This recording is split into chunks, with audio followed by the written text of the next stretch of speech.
na ito ay ating bibisitahin, ang Ubod Falls na matatagpuan sa bayan ng Villa Aurora, isang natatagong likas na yaman na patuloy na dinarayo ng mga taong naghahanap ng katahimikan at ganda ng kalikasan.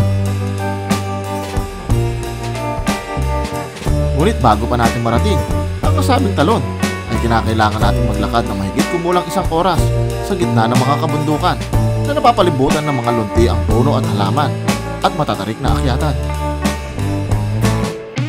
May kahirapan man ay bahagi pa rin ito ng karanasan at isang paglalakbay papalapit sa napakagandang kalikasan.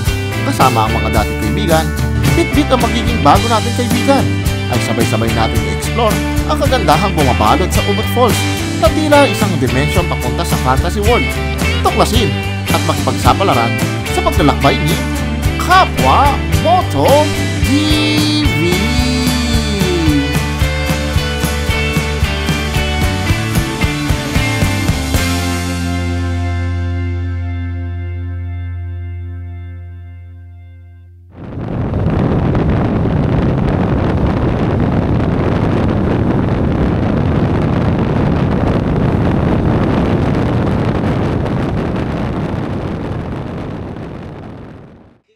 Good morning everyone. Ang oras natin ngayon is mag-aalas 8 ng umaga.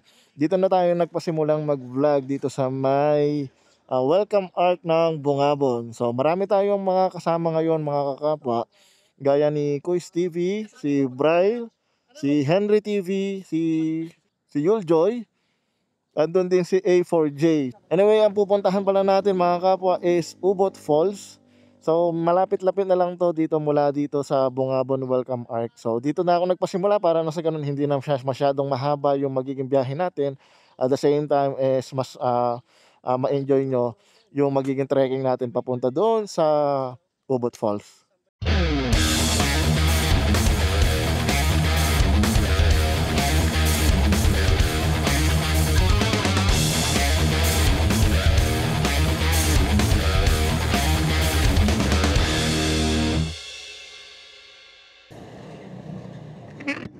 So mga kapwa, meron na lang tayong I think 37 kilometers away mula dun sa Bungabon Welcome Arc. At nauna na yung mga kasama natin dahil nagpaiwan ako dahil inayos ko pa yung camera ko. And sana mahabol natin sila. So yun mga kapwa, buti na lang nahabol natin sila. At mukhang magpapakarga yata sila ng gasolina dito. Ako okay pa yung gasolina ko. Nandito tayo ngayon sa kilometer 145. Hinihintay natin yung mga kasama natin. Bigla na lang sila nawala sa likod ko. Tatafi ko, reading. Ito na si Kuis TV. Alright. Ganda ng mga kabundukan guys. Para tayo nasa Gabaldon. Oh, grabe ang ganda.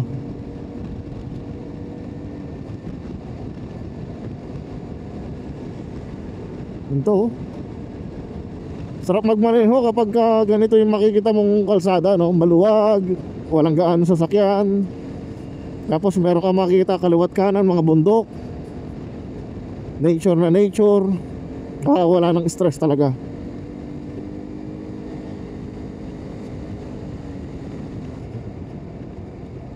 Probinsya talagang datingan dito. Sarap. Wow, nakaka-relax naman dito. Ganda. Tahimik. Malawak yung kalsada. Nature na nature ang datingan, oh. Grabe. Sa mga ganitong lugar masarap magmotor talaga eh. Dahil dito pa lang sa kalsada nakakonekta ka na sa nature. Sana pa ito ako mga kapwa. Wow, ang linaw ng tubig oh. Tapos ang galing. Papunta siya dito, tapos papunta doon. Ganda.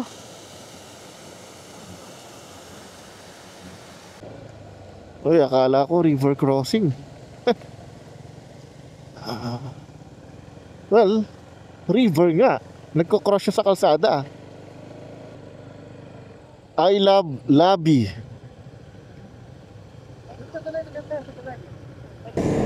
May mga bikers din na nagpupunta. Wow! Wow! Grabe! Isang gala na yan. Ang ganda oh. Tignan nyo mga kapwa. Ang ganda. Tayong mga dayo, syempre namamangha tayo sa mga ganitong tanawin. Lalo na kung dayo tayo sa isang lugar. Pero yung mga taga dito, well, sa kanila ordinaryo na lang to eh. Alright. Kita niyo yung ulap mga kapwa oh. At saka dito sa parte na to mga kapwa, unti-unti ko nang nararamdaman na lumalamig na yung klima dito. Oh, ang ganda dyan, no? May view deck. Aurora Province, San Luis, Baler, Dipaculao, Kasiguran. Layo pa ng Dilasag tsaka Kasiguran, no? 176. Alright. Welcome, Maria. Maria Aurora Teresa. Nandito na tayo sa Maria Aurora. Sarap.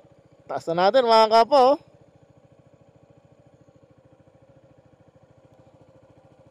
May naririnig akong falls na naman.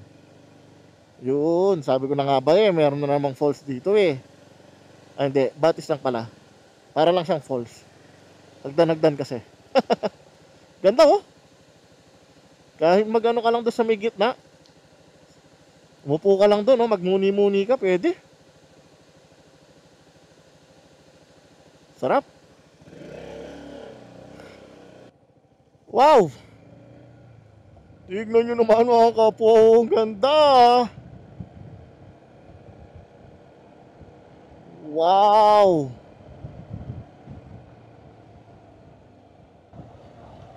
Usually, yung mga ganitong klaseng kalsadahan sa picture mo lang makikita. Ang ganda. Tulay, bundok at kung ano-ano pa. May falls po. Wow.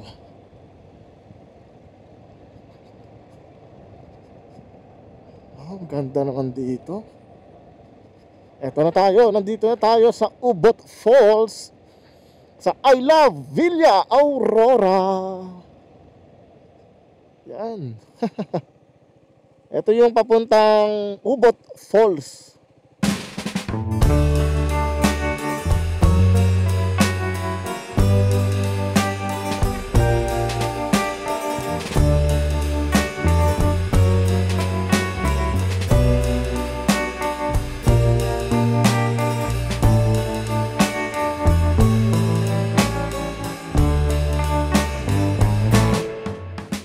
Ito na pala yung papunta ng ng jump off papunta doon sa may Ubot Falls.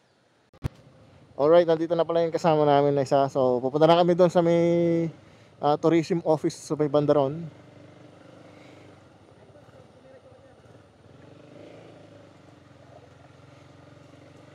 Pero mauna na tayo ng konti. Op. Yeah.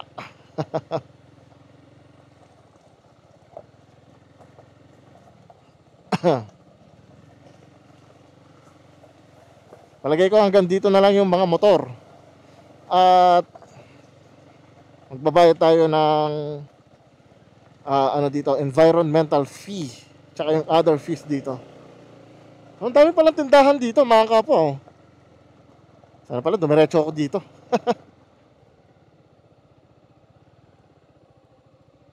So mga kakapwa, ito yung parang tourism office nila. So mamaya lilipat natin yung mga motor natin dyan para mas malapit tayo sa access dito kasi iwan natin itong mga gamit natin, no? Maglalag ho? Magkano ho ano? 50 po per head, tapos ang parking po, single na motor po. Apo. Kaya sa isa. Bali 60 po ano? Pero per person ho yung maglalag na? Ah. Okay. So iakyat natin dito mga kapwa yung ating motor para malapit na lang tayo mamaya pag dating natin uli dito. Let's go! Marami tayo mga kapwa, no? Oh, kanya-kanya tayong vlog. Kanya-kanya na tayo. Oh, kanya-kanyang vlog tayo. Anong pangalan daw ni Kuya? Leonardo DiCaprio. Okay. Saan? Ano ba yung DiCaprio Kuya?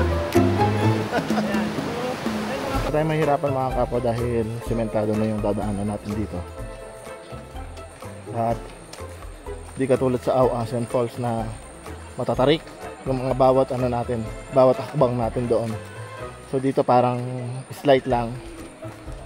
Hihingalin tayo pero hindi yung lawit dila talaga.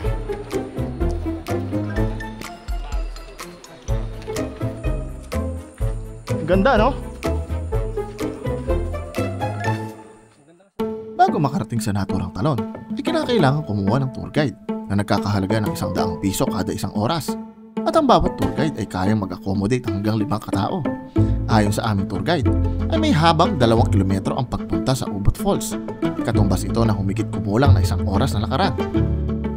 Ngunit kahit may kahabahan at kahirapan ang paglalakad dahil sa tarik ng mga aakyatin, ay mamamangha ka naman sa mga dadaanan dahil sa mga magagandang tanawin ng kalikasan.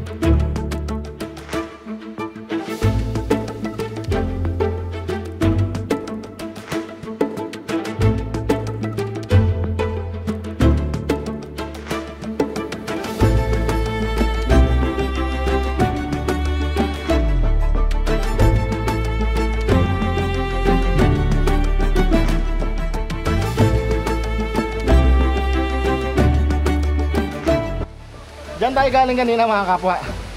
At ito pa ang ating aakyatin. Ay! Makalipas ang ilang sandali, ay amin nang narating ang tuktok nito kung saan nagtatago ang tila mahiwagang pasukan papuntang talon ng Ubot.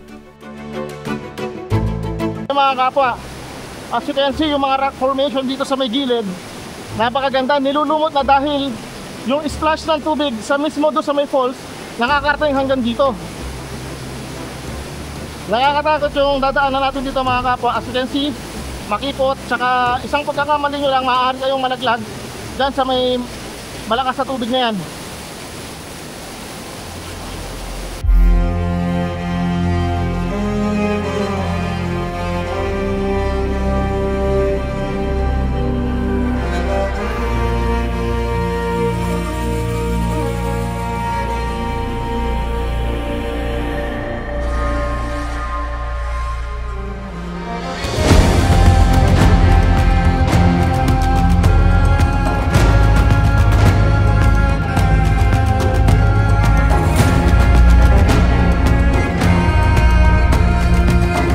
Sa mga pagkakataong ito, ay wala na akong ibang nagawa kundi masdan at umangha ng naturang talon.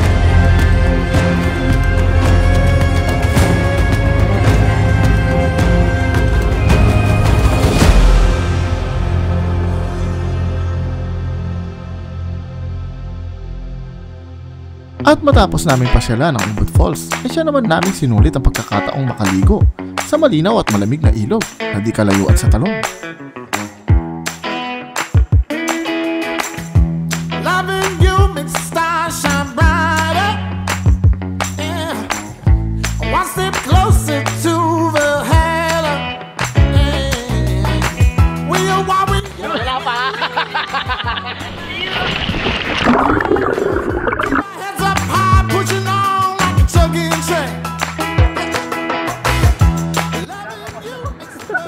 Sige, kaya mo yan!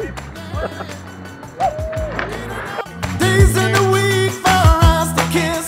Oh, we are explorers, we're seeking higher places. Oh, pulling out the reins when we find our home again. Salamat po. So tapos na tayo, si Boss Mike din nakapag-pack up na din. So hi muna tayo sa mga kasama natin. So dito ko na tatapusin yung video vlog natin, itong episode na to. If you made this far, thank you so much for watching. And if you like this video, please give it a thumbs up. And please consider subscribing here at Kapwa Moto TV.